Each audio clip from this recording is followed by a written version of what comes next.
Hi guys! Welcome back to my YouTube channel. Ayan, so for today's video, ituturo ko sa inyo kung paano kayo makakapag-affiliate kahit na wala pa kayong puhunan sa sample products. Yung tipong video-video lang muna, wala talagang ilalabas na pera at may posibilidad na mag-trending ang video ninyo kahit wala kayong hawak na actual na produkto. Paano ba yon? Kung gusto nyo malaman kung paano, just keep on watching.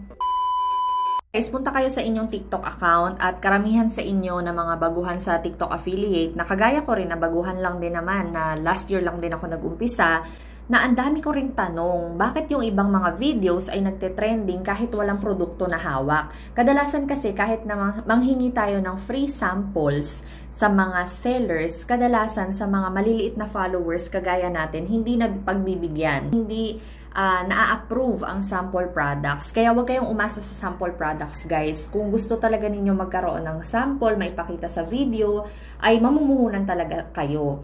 Pero what if kung wala pa nga talagang pangpuhunan, posible pa rin ba na magkaroon or kumita sa pagiging TikTok affiliate? Ang sagot ko ay yes. Pwedeng-pwede kasi ang dami nagte-trending na videos at kumikita ng walang puhunan, as in content lang. So eto guys, punta tayo sa TikTok affiliate natin or sa TikTok account mismo. So dito, isa-search natin sa TikTok yung dress. Okay? Kagaya nitong isang content creator na to, sinasample niya yung mga product. So, sumasayaw-sayaw siya. So, that means meron siyang actual niyan. Diba? It's either free sample sa kanya or binili niya. Namuhunan talaga siya. Pero ang tanong, what if wala nga talagang pangpuhunan? Anong pwedeng gawin? So, eto na guys, ang sample. Kagaya nitong isang item na to, ang nakalagay dyan, pretty dresses available in TikTok shop.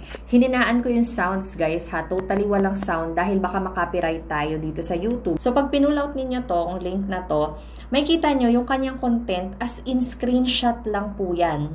Screenshot lang yan ng mga items. It's just so happen na may presyo. Ayan o, may presyo. Kaya mas naiengganyo yung mga kababaihan na bumili. Kasi merong when worn dun sa umpisa ng video niya. Pag sinabing when worn, suot nung babae, suot nung model.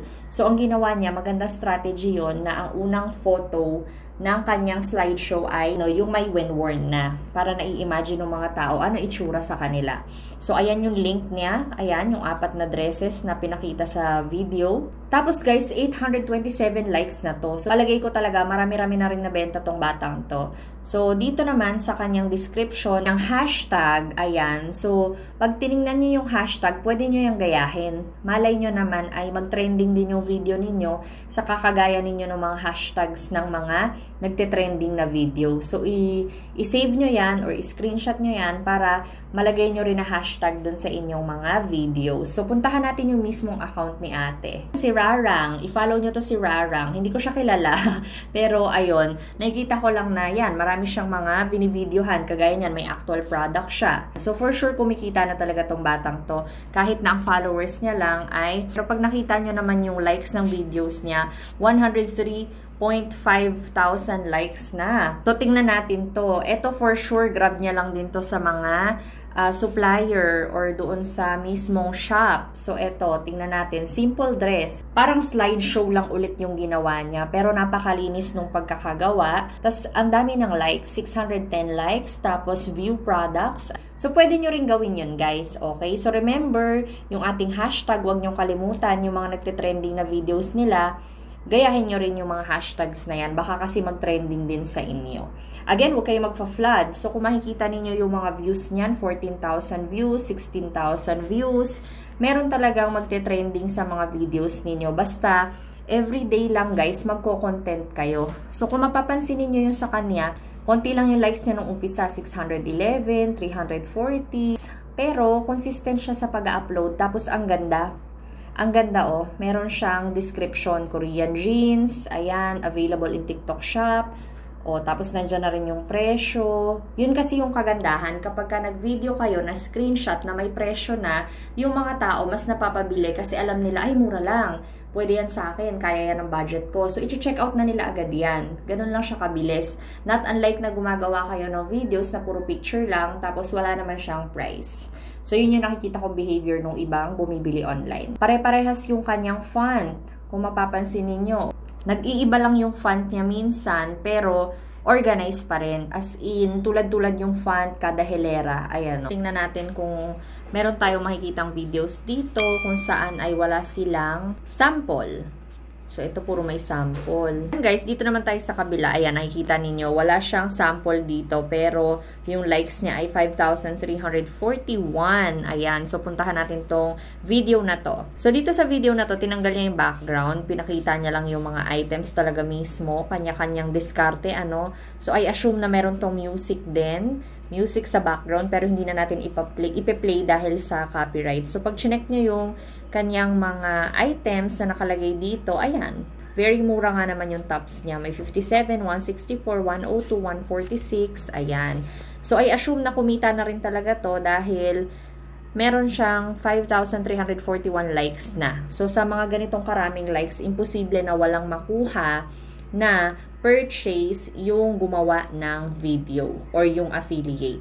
So, ito naman yung mga hashtags na ginamit niya. Pwede nyong kopyahin yan, guys, kagaya ng sinabi ko kanina. Tapos, mag-try kayo mag-upload ng 10 seconds, 15 seconds video. Tingnan niyo kung saan kayo magte-trending, saan kayo papatok. At saka yung time frame, I mean, yung oras, kung anong oras kayo mag-upload. Try nyo sa umaga, sa tanghali, sa hapon. Tingnan niyo kung anong oras talaga kayo nag-click. So, wala. Ayan. So, meron tayong nakitang isa na merong 47.3k likes. Ayan. So, tingnan natin kung meron siyang sample o wala din. So, ang nilagay niya lang is shoes, tapos recos. Pag tiningnan mo nga naman, ang aesthetic kasi, ang aesthetic din ng kanyang video, ang aesthetic din yung mga photos. So, puro slideshow lang din yung ginawa niya with music.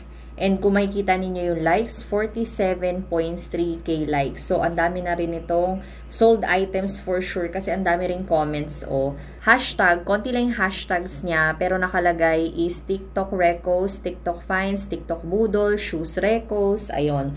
So, kaya rin siguro nare-recommend itong video na ito. So, yan, diba? Makikita ninyo, posible naman talagang kumita kahit wala ka namang hawak na items. Ito nga, ang followers niya lang is 3,340.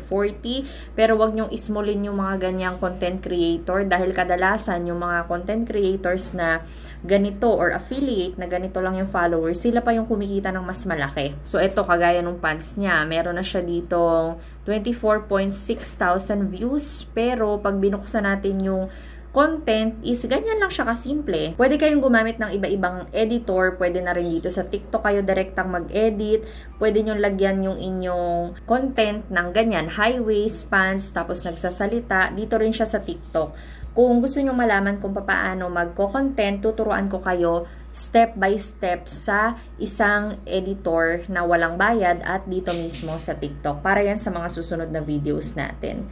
Iba-iba ang atake ng mga affiliates. Kadalasan ng mga nabebentahan is yung mga aesthetic finds. Ayan, so yung malinis, yung maganda yung kanilang caption, tapos magaganda yung kanilang mga fonts. Ayan, napapansin nyo yung fonts nila, ang cute.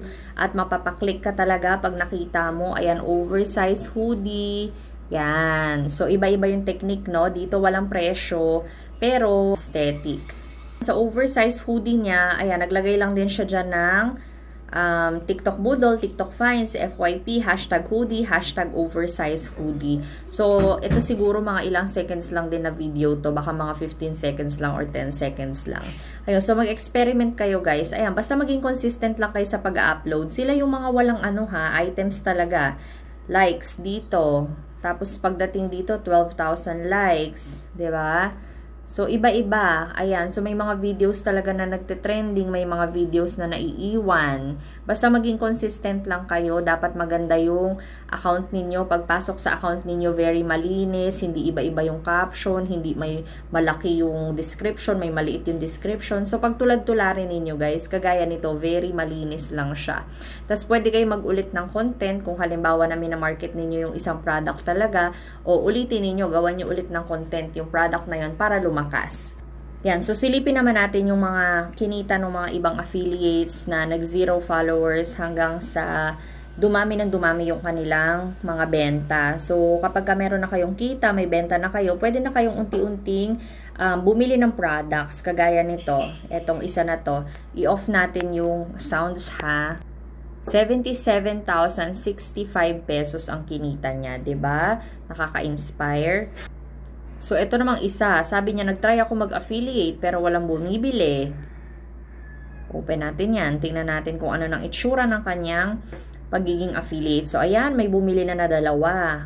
Yan, unti-unti siyang lumalaki. Ito yung sinasabi ko sa inyo guys, maging consistent lang kayo sa pag-upload, pagpo-post, at huwag niyong sukuan hanggat wala kayong benta. Kasi dadami rin ang dadami ang benta ninyo. Ito yung first stage para sa mga totaling walang puhunan talaga na magti-TikTok affiliate. At sa susunod na video, ituturo ko naman sa inyo kung paano kayo paparami ng views, paano tayo magbo-boost yung ating mga videos, at kung may puhunan na kayo ng konti, etong version na to is for walang puhunan talaga at all. At tuturuan ko rin kayo sa susunod na video kung paano tayo magko-content. By the way guys, don't forget to hit the like button and notification bell, at saka isubscribe nyo na rin ako dito sa aking YouTube channel. Comment nyo lang lahat ng mga gusto ninyong malaman about TikTok affiliate dyan sa ating comment section down below. Thank you so much for watching. I'll see you on my next video. Bye!